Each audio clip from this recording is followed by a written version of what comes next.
All right, guys. Hey, it's Friday, which means it's payday for a lot of you. And so this is a perfect day to wrap up our series on budgeting with March right around the corner. Okay. So we're starting our first budget. And 2 days ago, we started with our income. And so we discussed we're going to have his income, her income, any other income that you may have. And then at the bottom, total income for the month of March. Total March income to be at the bottom. So then we had another sheet of paper, and that's our bills.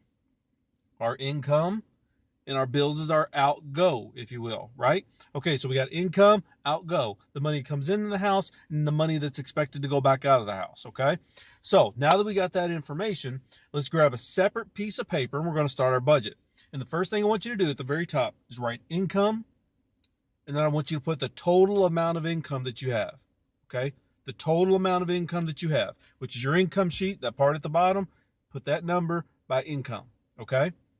Now this is going to seem very simple. It's going to seem very, very simple, but the reality is it is. It's very, very simple, okay? So income, total income. All right. So draw a line right underneath that, okay? Now what we're going to do is we're going to start going through our bills. We want to prioritize those bills. What's the highest priority? If you're a Christian, tithing, right? If you're a Christian, tithing is your number one priority. Beyond that, we're going to start talking about our mortgage. We're going to start talking about utilities. We're going to start talking about food, groceries, and restaurants. And then just go down the list of your priorities. Your cars are probably somewhere in there if you got car payments, okay? And here's what I want you to do. One at a time, one bill at a time. Mortgage. So let's say your income is $5,000 a month and your mortgage is $1,000 a month. So I want you to take 5,000 minus 1,000, and then to the right of it, I want you to put what's left. So 5,000 minus 1,000 is 4,000. Okay. Go down to the next bill. The next bill is going to be, let's just say, utilities. Let's say $200 in utilities. So you got $4,000 left, right? $200, 4,000 minus 200 is $3,800, right? $3,800 out to the side. Do you see what we're doing here? We're simply spinning the money down the paper. And the point here is that we're going to get to where we finish all of our bills, okay? All of our bills. Go through every single bill that you have on the bill sheet. I want you to go through every single one of them with your calculator, and I want you to start spending that money on your calculator until you get all the way down to zero. Now, if you get through all your bills and you have money left over, then that's great. That's fantastic. But this is a zero-based budget. Let's not miss the point here. We're spending every cent. Now, it doesn't have to be spent on goods. It doesn't have to be literally spent, but we got to do something with it. We got to tell it what to do. So let's say you get to the bottom of your $5,000 income and you've got $600 left. It's fantastic. If you have debt, there's money you can start putting towards your debt. Okay. Now you have a concrete number. Granted, we're going to work through this budget the next couple of months because, again, restaurants and groceries and maybe a couple other things are going to be things that we can't necessarily put our hands on yet because we've never really tested this water, right? And so the next couple of months, you're going to have a better idea of what you really spend on restaurants, what you really spend on groceries, and maybe even learn that you need to kind of reel that in a little bit, maybe lower those costs. But this is going to give you a great foundation. So anyways, if you get the bottom of that budget and you have money left over, great. That's money. That's extra money that you can use to start attacking your debt. Okay. Now let's talk about the flip side of this, the more unfortunate side that many of you may come across. Okay. If you get to the bottom of your budget and you haven't gotten through all of your bills and you still have bills to be paid, but you have no money left. Okay.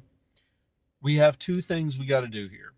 We have an option of a couple things we have to do here, but let me tell you a small story, okay? I once heard of a man who had his grandparents. He told me about his grandpa who used to be a logger in the 1800s, okay?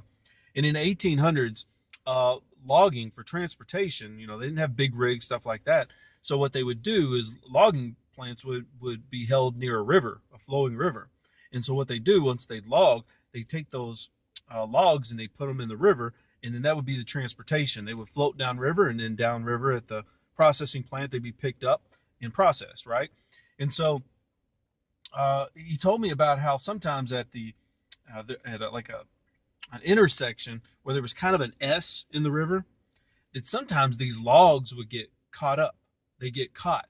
They get jammed up, and then they just start backing up, right? Because it's flowing water, and these logs keep coming. They start getting backed up.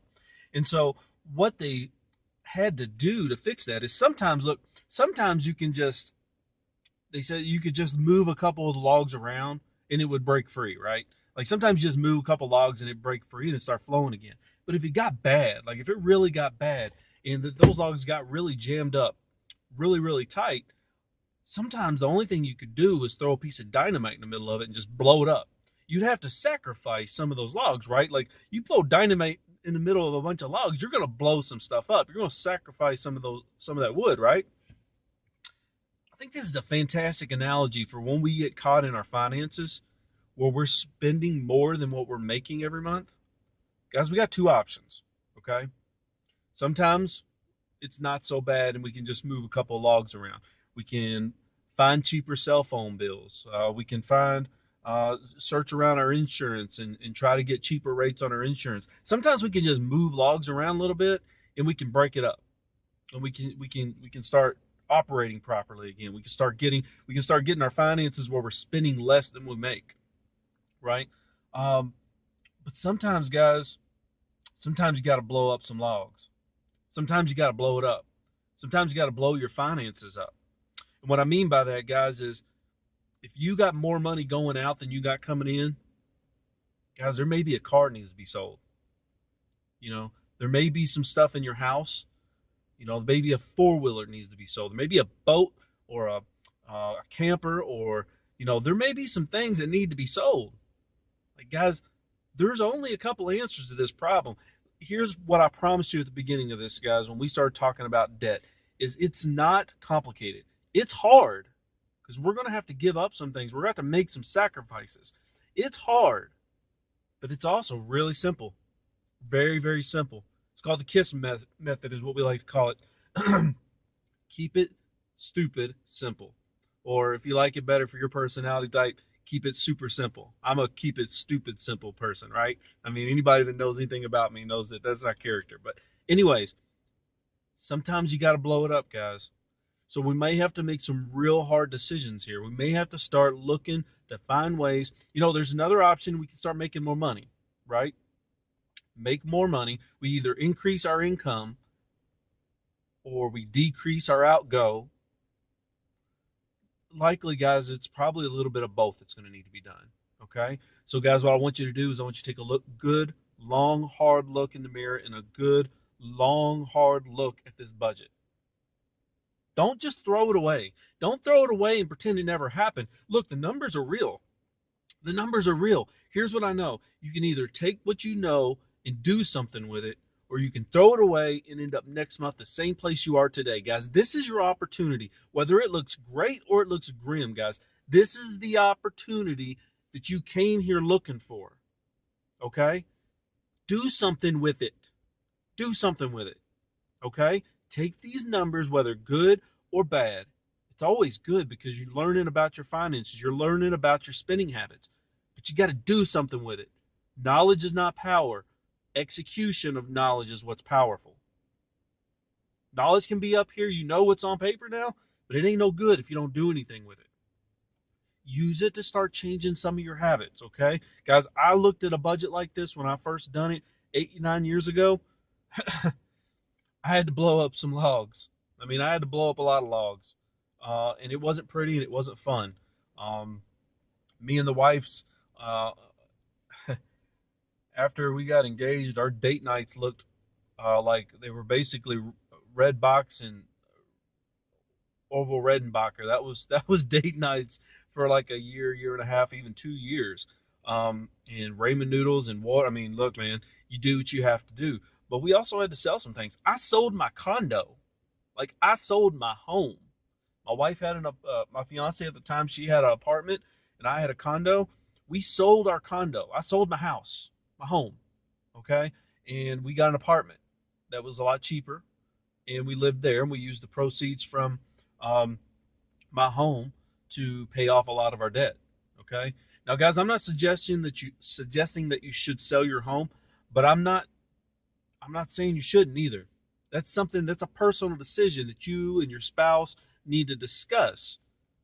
But don't write it off because it's an opportunity. Okay, it's an opportunity. Look, we can always get another house later. That's one thing we always got to keep in mind, guys. This stuff, it's just stuff. Okay, we get rid of it now to better ourselves, and then later we can get more stuff. We can get another house when we're in a better financial situation, and we can do it right. Okay. All right, guys. So today was the beginning of starting a new budget.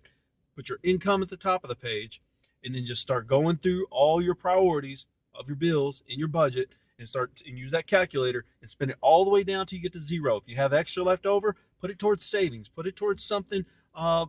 Your priorities. Put it towards your priorities. Now, one thing I didn't touch on here, and I'll tell you what I'm going to do because this has been a long video. I'm going to start on it Monday, is I'm going to go over this for the person with the variable income. I'm so sorry I got caught up in talking about this. I forgot about the variable income.